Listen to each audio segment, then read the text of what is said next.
All right, welcome, ladies and gentlemen, to ARC Live. We got some breaking news tonight. Some of our drivers were involved in a test session, testing out some new stuff for the league, and we brought in Christopher Shella to explain more. All right, so you see here for the ARC Truck Series tonight, a great night to be testing. We brought about 5 drivers to Kentucky Speedway for a chassis test. We were testing out different weights, well, not necessarily different weights, the added weight for these trucks to be able to make it more competitive, more about the driver in racing in the ARC Truck Series on these bigger tracks, on these mile and a halves. All you did was add 250 kilograms of weight onto the chassis, which translates to about another 500 pounds than was already on the trucks. And it produced mixed reactions from the drivers, but mainly they seemed to like it. So let's take it to some of the other drivers that actually were in the test. Yeah, thanks for that, Chris. We also have brought in Drew Carroll. He's one of the drivers who participated in the test. Drew, what are your thoughts on tonight's events? I thought it was a pretty good, it was a very good test. We collected a lot of data of different race scenarios. Um, we raced in a pack, we raced with 2 tires versus 4 tires. We did a lot of different scenarios. In my opinion, the handling of the truck was really, really good. I don't think we need to change anything with the weight.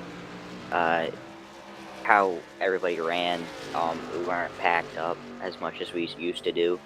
And it looks like if you're out front, that's where you're probably going to be most of the race, because as we tested, it's really hard to pass. Excuse me. And so I think track position is going to be key. And we tested a lot of 2 tire, 4 tire strategies, as we said, and it looks like 2 tires is actually pretty good after a few laps and can stay consistent with the 4 tires. So, looking forward to Tuesday's race. If this weight is put into action, how do you expect the race is going to go? I think it's gonna be actually a very good race. I think we're gonna stay bunched up, but we're not gonna be like on top of each other. I think we're gonna be a little bit strung out, but still able to really race each other. And I think it should be a good race. I don't think there should be that many cautions, because it really isn't that hard to drive unless somebody makes a mistake, and it could be a fun race. I'm your host, TJ Thompson, and this is my co-host, David Bruno. Hey, how you guys doing tonight? It's gonna be a great episode of ARC Live tonight. We got some good things to talk about. We're gonna recap the past 2 races this week. Have a few interviews with the winners from each one. Got some controversy to talk about. Of course, we'll go over the points and our picks for next week at Kentucky. Yeah, we let's start with a recap of the 2 races that were held this week. First off, Monday night at Rockingham. The race started off okay, and then we had a caution on the second lap. Yeah, we had that caution there, and a couple guys wrecked and whatnot, and the race basically continued with that trend. We had 8 yellows in it, but there was 14 lead changes among 6 different drivers. So I mean, it was a pretty good race for the lead up front, and Blade Witt ended up taking the checkered flag 3/10 over Brendan Burkhoff, as that was a 1-lap shootout for the win at the end. Yeah, that's right, and we did have several big wrecks, but a lot of good battling up front, it looked like, uh, as the race progressed, and quite a bit of green flag racing, though we didn't have green flag pit stops. Yeah, the top 5 for that race was Blade Witt, Brendan Burkhoff, TJ Thompson, Rolando Alvarez, and myself. And then we went on to Indy, which we decided to use a fixed setup for the night to try something out. And that race went 50 laps, green flag, uh, so it was a really good race. Yeah, it's when you come to Indy, it's big. You win this race, and 5 years from now, we're going to be looking back at this. It was the 5th annual Brickyard 125 for ARC. So in years to come, we'll be looking back at this. Oh, yeah, who won this race? Well, it ended up being a great race. Christopher Shella got the win by only 0.14 seconds, so 10th and a half over TJ Thompson after 50 laps of hard green flag racing. No yellows at all. There was 9 lead changes among 3 different drivers. Yeah, I mean, right off the bat, you could see the 3 that were out front got pretty far away. That was Blade Witt, Chris Shella, and myself. We opened up a pretty good gap on the rest of the guys, and pretty much just able to hold it in battle amongst ourselves. Yeah, there was a few fast guys started further in the back. They didn't have the best qualifying run, and if you lose like a second to the leaders, you can't. It's really hard to make it back up. So qualifying was big, and Blade Witt was in contention the whole time. I believe he led the most laps until he had some electrical issues, which he needed to settle for a sixth place finish. Yeah, speaking to that note about qualifying, I think the top three finishers also started in the top three spots. So. Drew Carroll actually started 10th and finished third. All right, that's right. Blade had some connection problems late in the going there, and ended up dropping out. And Yeah. he ended up placing Sixth. sixth. So. The highest finishing rookie in that race was Brian Phillips 3, making his first career start. The top five was Christopher Schella, TJ Thompson, Drew Carroll, Rolando Alvarez, and myself. And I think it's important to note that Trevor Perry, for the first time in a long time, has finished all the laps in a race. Yeah. Even though he went 2 laps down early because of a connection problem, he still was running at the end of the race.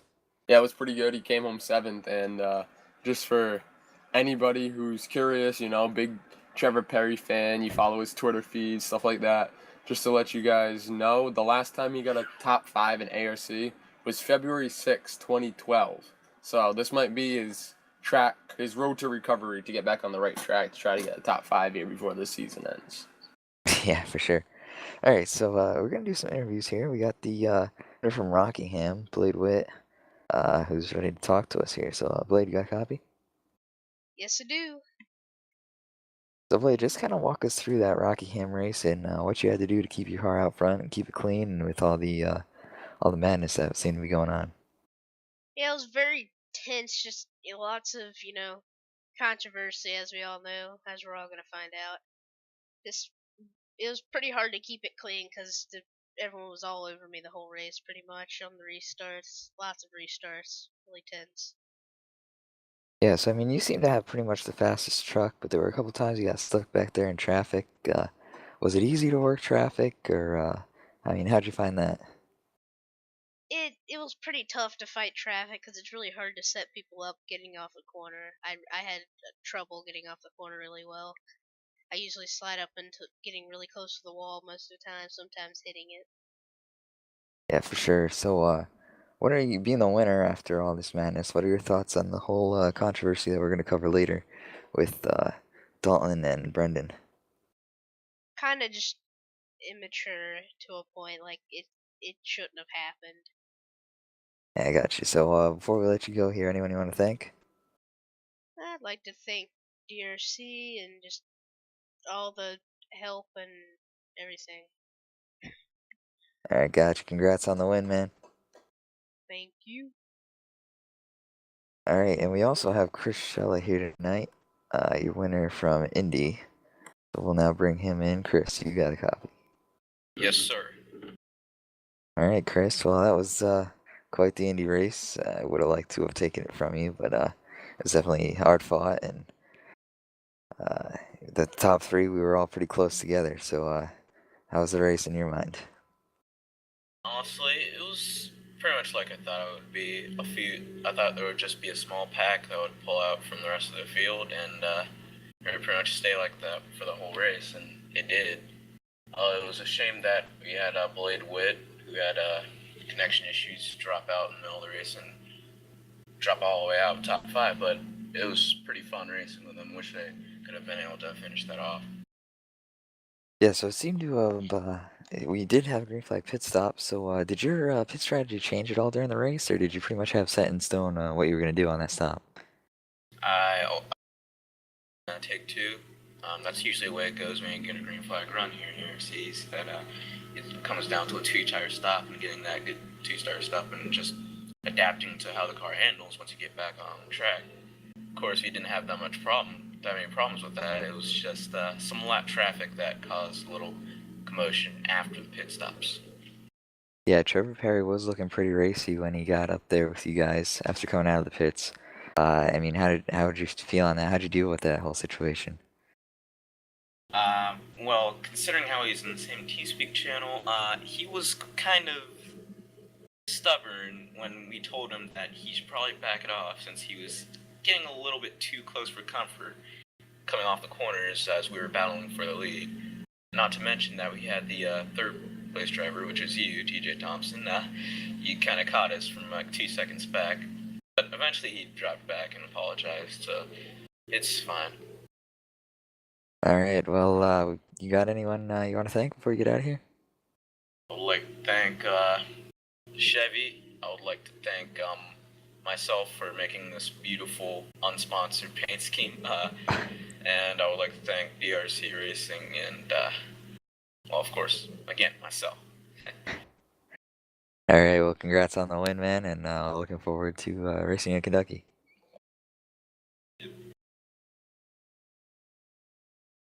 All right, David. Now, in light of that User left your controversy we channel. talked about, we'll have Dalton England come in and give us an interview on his thoughts of what went down with him and Brendan Burcroft. Dalton England, you got a copy? Yes, sir.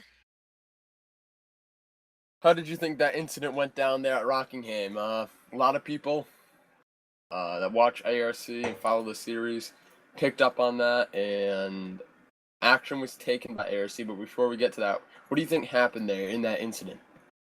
I mean, I got into him a season ago at Rockingham to get my first win.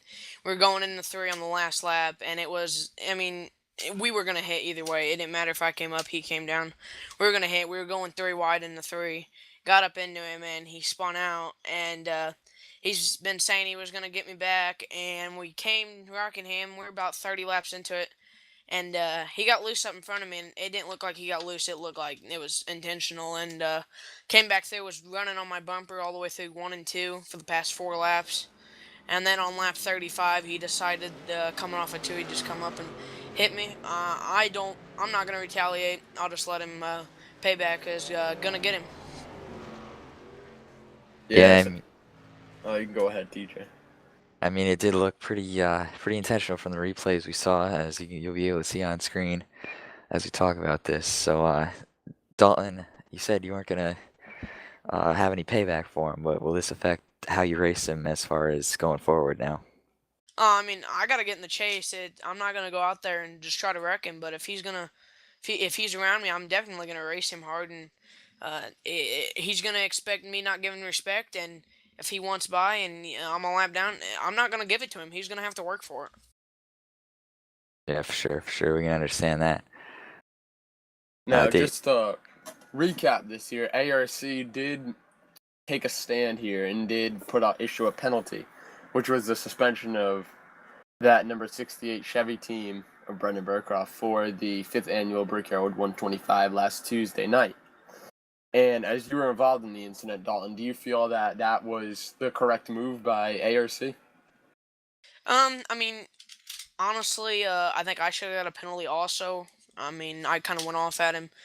But yes, it was a good move by him. Like I said, I should have got a penalty too, but it was a good call.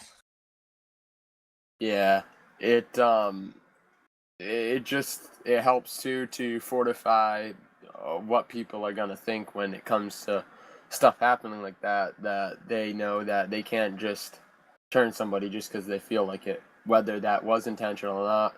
Even though it seems it, can let you decide if you think it is or not. But it just shows that it's not going to be taken lightly. Yeah, I still got to get in the chase. So these next few tracks, I know we got like 4 races left. It's gonna be a very hard fight to get back up there.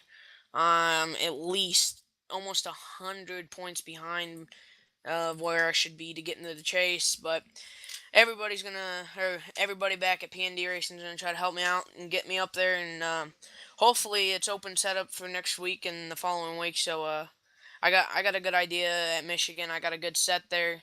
So hoping to the next few tracks put in victory lane. Yeah, don't forget too about the wild card. You might have a great shot at that. But it was good talking to you, getting your side on the story. I'd also like to thank a few sponsors that came on board this season: HVMP, Geared Up Productions, Focus Eyewear USA, and General Maintenance Repairs. all right, thank you very much for your insight, Dalton, and looking forward to seeing you next week. Yep, thanks. All right, and with that, we will take a look at our points here for this season, coming down, like you said, 4 races before the chase. Currently, Blade Witt leads the points fittingly, as he has now 4 wins on the season. It is then Drew Carroll, who is 31 points back, and a tie for third between Chris Shella and myself. Then David Brownell is only another point back from him, and Rolando Alvarez picks up the 6th spot, 43 points back from the leader. I think it's good to note that 2nd through 5th right now are separated by only 2 points, which is pretty interesting at this point of the season. Yeah, and you look at here, I mean, Blade has 4 wins, Drew has a win, and Shella has a win. And you got to remember, guys, only the top 5 get in on points. And from 2nd place to 6th place, which would make you fall out of the chase, is only 12 points. So if someone has a bad race that's, say, in 2nd or 3rd, and they fall out of the top 5, it's good that Drew and Shella, for them, that they have a win in case they need to do that. That backs them up for getting a wild card spot. Yeah, and some of our notables that are currently outside the chase are Trevor Perry. We got Brendan Burcroft, Chase Cabri, and Dalton is also out of the chase, and Jared Dunkovich. So any of these guys could get up there and get some good finishes strung together and get some points racked up, maybe a couple wins, and be looking at a really tough fight for that last chase spot. Yeah, definitely. One more thing to point out, myself, TJ, and Blade Witt are the only 3 drivers that have top 10s in each race. Yeah, for sure. That consistency could pay off. Sure. All right. So there's you look at the points at this point in the season, going into Kentucky. And we will finish off tonight with our picks for Kentucky, the Bluegrass 90. So, Blade, how about we bring you back in here and get your pick for Kentucky? I'm probably gonna have to stick with what I had for Indy last week. I'm gonna pick TJ. Seemed I didn't get to see it last season, but it seems that he's dominant at Kentucky. Let's hopefully it pays off. My pick pays off. All right. How about David? What's your pick going to be tonight? For Kentucky, well, Blade had a good pick. But I'm going to go down a little bit of a limb here. A lot of guys don't always think about him in contention for these type of things. But I'm going to go ahead and go with Drew Carroll. He had a 5th place run last season, and I know it really made him angry that he was dropping like a rock last season. I mean, I flew by him like he was standing still, you know. Rolando went flying by him, Greg Ellis, you know.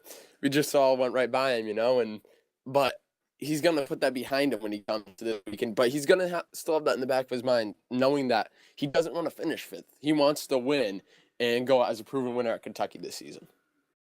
Very true. And now we will bring in Drew Carroll, the man himself, to make the pick for Trevor Perry this week, who couldn't join us tonight. So Trevor's contacted me, and we've been in touch for a little bit here. He's gonna bring out the big guns and go with Christopher Shella. He didn't race there last season, but we all know Shella's a big threat for these wins. So that's what Trevor's gonna pick. He did good last week, picking I think it was Blade he picked, and let's hope I can give him some of that luck so Shella can get the win for him. Very true. Shell is always a solid pick. So I guess that leaves me for picks tonight. I am going to go ahead and pick Rolando Alvarez. He finished 3rd there last season, and he gave me a good run for my money on a couple of those restarts. So I think he's going to be able to do it and pick up the win come next Tuesday. Yeah, that would be his first win in his career for ARC if he could pull it off.